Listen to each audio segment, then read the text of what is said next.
Oh, right. Glad to be with you guys today on Unfiltered, Earnestly Speaking, Unfiltered. Hope I got on time because the timer went off, so we're live and it didn't count down yet. But whatever, if you didn't hear the first minute or so, a second or so of me talking, we are live, Unfiltered. We're gonna try to do this podcast live.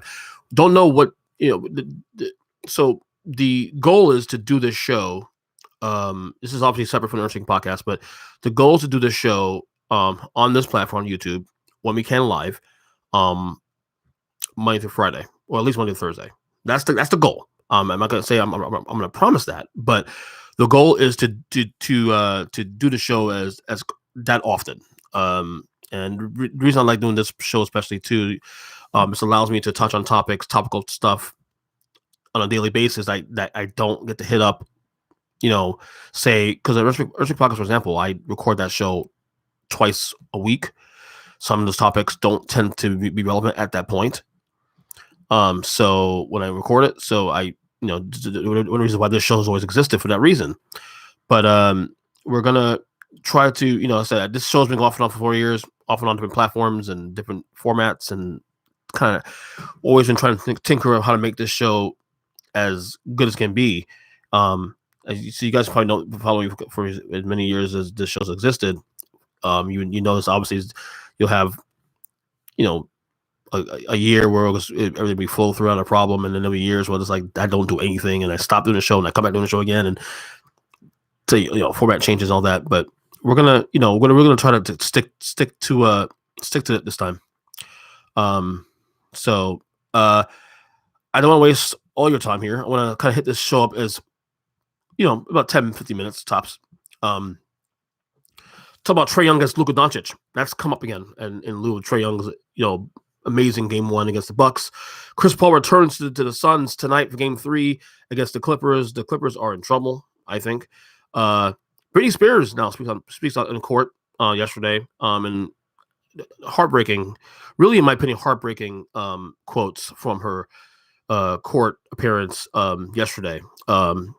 Then yesterday also was the 25-year anniversary of the famous Austin 316 speech at King of the Ring. We'll talk about exactly what that means and what exactly the impact of that speech and whatnot. And then we got a Joe Biden job approval rating update today from 538.com. So again, the topic about Luka Doncic and Trae Young came up because both guys obviously drafted in a couple of years ago in the same draft. Obviously, if I'm not mistaken, was Atlanta traded the pick to get to Trae Young and the Mavs, and then get Luka Doncic. I can't remember how that transpired.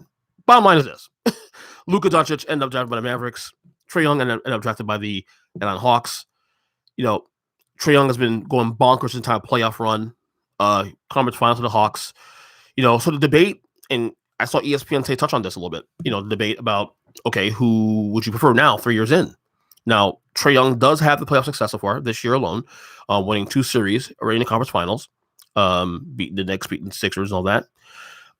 Whereas Luka Doncic has been to playoffs 2 years, and both years first round exits to the Clippers.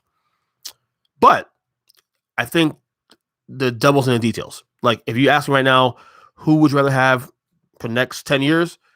It's still Luka Doncic. And it's not a knock on Trae Young at all. But Luka Doncic has, let's be real here. Anybody knows basketball will tell you that the Atlanta Hawks roster is leaps and bounds better than the Dallas Mavericks. I mean, if you know basketball, they got players. Clint Capella is a really good player. Danilo Gallinari, John Collins is a fantastic player who's about to get a max deal very soon this summer. They have players. They have guys that can go. And to boot, the Hawks aren't really a big surprise necessarily either. They were supposed to be a playoff team. I know I picked them to make the 6th or 5th seed this year in the Eastern Conference. When we did our over-unders podcast back in December with my guys Chris and Zach, and we had our predictions of what teams will do what, and we all, I'm not sure if all three of us had it, but I know I was high on the Hawks, and I said that they would be a playoff team this year. They would be a playoff team that could make some noise. And what they've done is they've already maxed expectations as is anyway. They've matched it. Whereas Luka Doncic, that roster is not good. That Mavericks roster is a disjointed roster. Like, Luka nearly beat the Clippers by himself with Kawhi Leonard when Kawhi Leonard was still healthy. So it's a bit of, I want to say, revisionist history.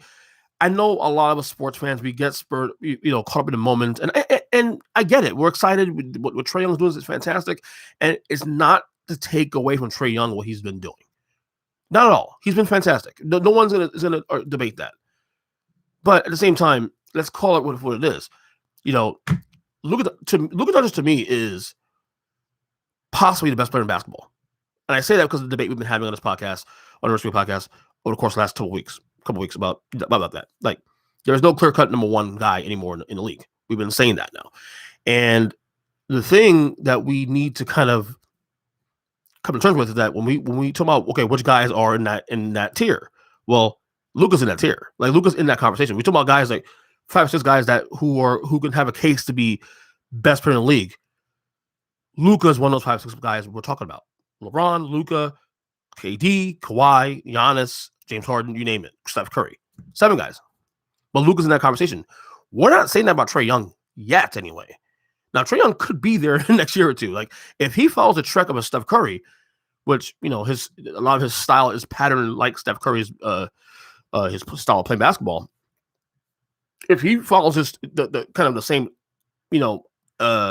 pattern as Steph Curry, yeah, we can see that. We can definitely see that happening down the road. But right now, in this moment, I'm still taking Luka. He's a better player. And I think you give him a wing player. Dallas is literally one piece away from being the best team in that conference, honestly. A conference is wide open. You give him another wing player it doesn't have to be as good as him. It could be someone that's like, even like a Paul George type, someone who's right there, second tier star with Luka. Now, that being said, I mean, obviously the drama in Dallas the last couple of weeks have definitely shown some little bit of warts. Some on Luka, some on Mark Cuban, some whatever it may be. But that doesn't change the conversation about who's right now the more valuable player to the team right now. It's still Luka Doncic. Again, I'm not going to Trae Young because Trae Young's been fantastic, but it's still Luka. It's not even close. It's closing. It's closing now with Trae Young taking that next leap this year. But let's use context. Atlanta's roster is much better than Dallas's roster. Period. As I said, Chris Paul tonight in for Game 3 of the West Finals. I saw that news today drop. The first thing that came to mind was this. Gee, if you watch, if you guys kids, my era, Mortal Kombat, you remember when you have a guy that's about to be done for, beaten up, the screenshot comes, finish him. When I saw Chris Paul's announcement being made today, clear COVID protocols and all that, that's the first thing in my mind. It's like, oh boy, finish him. Because if the Clippers don't win tonight, they're getting swept. If the Clippers don't win Game 3 tonight, not only are they not going to win forget to win the series, they're getting swept. They better win tonight because they're not going to win Game 4. I just don't see it happening. Unfortunately, I'm picking the Clippers to lose tonight too. I just think the best chance to winning was game 2. And that classic, DeAndre Ayton dunk, alley-oop dunk, when we call that, at the end of the game. No, this is the best chance for the Clippers to gain a game. They have to win tonight or the series is over. So Chris Paul's back tonight. All right, Britney Spears was in court concerning her conservatorship. I'm gonna read some quotes here from the court because she appeared in court yesterday. Some of this stuff is heartbreaking. We touched on this on the Earnestly podcast back a couple months ago about a documentary called Britney Spears that came on the New York Times documentary, Hulu documentary thingy. It's hard to find, but if you look for the New York Times feature documentary, they had a thing on Britney Spears that gave more insight into the conservatorship with her father, who's been in control of her conservatorship for the last, I think, 12 years now. And I defend, not that I defended the conservatorship, but because initially when this all started, it was actually working out pretty well. The conservatorship, I was saying the one defense I had on the conservatorship was that at the time when she needed it, when she needed clarity, because she had a lot of leechers and a lot of people were in her life that shouldn't have been in her life. And her dad initially, and it might have been well-intentioned originally, that she, it saved her life and her career. Like people forget that after 2008-9, she had another resurgence again, like 2012-13. She had a residency in Vegas and all that. So she got her act in order for a little while. under the conservatorship. So initially, the conservatorship at the time was looked at as something that was a positive thing for her. Now she wants out, and I don't blame her. She's turning 40. If she's not 40 already, she wants out. And some of these quotes that she had in court are heartbreaking. Really. She had 20 minutes to what was it, virtual? She didn't hear it virtually by phone. She spoke for 20 minutes. She had prepared notes and all that. She basically said that she felt like she was forced to perform. She was given no privacy, was made to use birth control and all that. An IUD. I heard she was put on an IUD. Basically, insinuating that she can't have. They didn't want her to have any more kids, although she supposedly wants more kids, and they want to let her do that. It was very controlling. For example, she was put on lithium, despite her objections. Let me see what else here from the speech that she had here. She said her family didn't do a goddamn thing, and she said, "Goddamn, anything happened to me had to be approved by my father." Let me see here. Any other quotes here? She said she never had to say in her schedule. They always told her how she had to do this without any pushback. When asked about why she did not bring up these issues on social media, she said, quote, "I thought I might become happy because I've been in denial. I've been in shock. I am traumatized. Fake it till you make it. But now I'm telling you the truth. Okay, I'm not happy. I can't sleep. I'm so angry. It's insane. I'm depressed." Let me see anything else here. She said she wants to start a family with her boyfriend. Right now, basically, here's the part with the IUD rather. She goes, "I was told right now, quote, I was told right now in the conservatorship, I'm not able to get married or have a baby. I have an IUD inside of myself right now, so I don't get pregnant. I wanted to take the IUD out so I could start trying for another baby. But the so-called team won't let me go to the doctor and take it out because they won't let me have children. They won't let me they don't want me to have children, any more children. She believes this conservatorship is abusive. You get the point. She's an adult. At the time, I get her having a conservatorship, why it was in place. And again, it saved her life originally. It saved her career, all that. But now she seems normal. Look, we don't know the devil's been the details. We know what's going on behind, but it seems like she has her shit together. She seems like okay, give her life back. I hope they give it back to her because this is not 12, 13 years ago. She's back. Her life should be in order now and all that. And I think there's got to be some limitations. To be honest, I've heard something her saying that she's not necessarily concerned about the service necessarily being dropped, more so having her father being the be all end all. So that's something to think about with this. Again, very tragic. Not to say tragic, but very, very sad story. Hopefully she gets her way, man. Because at the end of the day, it's her life and she should be in control of her life, And it's a bad look on her father's part too. If this stuff is true about the kids and her not want to have kids because they refuse to let her have kids because to make money for of course for her career and all that, which of course her dad would benefit from, which is it's sad. But anyway, yesterday I meant to touch on this yesterday on one of the pods, but yesterday was the 25-year anniversary of the famous Austin 3:16 speech at King of the Ring. Of course, that's the speech that launched arguably the greatest career in the history of WWE.